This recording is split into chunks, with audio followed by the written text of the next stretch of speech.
So everyone, fold it into half as such, taking the bottom end, push it upwards and then wrap it around. Now wrap the two sides around as well and then wrap the third end into it as well. Once you tighten it, you should be left with the square design as such. After this, roll it around. Take the longer bottom end and then pull the side to the other side and then pull all of the sides through, put one into the other and then once again tighten it, and then you should be left with this square. You may adjust the sides of it as well, push it over outwards and then this is the end.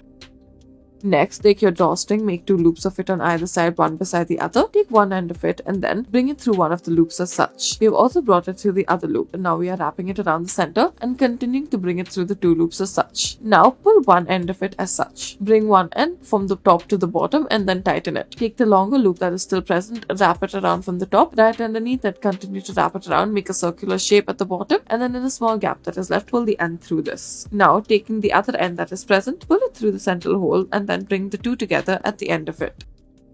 Next, we will start off by taking 2 drawstrings together and then we will begin to make this flower design out of it. To start off with, tie a knot out of it and then begin to make a loop, that is, take one end of it and make a knot out of it. Continue to tie it up as such. As you tie it up, it should begin to cover the green thread. As you continue to make it, now tie a knot at the bottom of it. Bring the 2 ends through it and once more make a loop out of the ones that are present. Once you bring the ends through the other side, tighten the rest of it, and once you tighten it, this is what it should look like.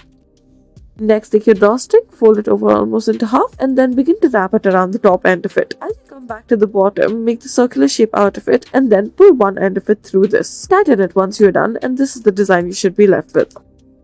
Next, take your drawstring and then make a loop out of it, twist it once and then bring one end of it through it. However, do not bring the end through it, rather make a loop out of it. Now bring the end through it and then pull it through the hole and press together tightly the other side of it. Make another loop and pull it through. Thank you for watching.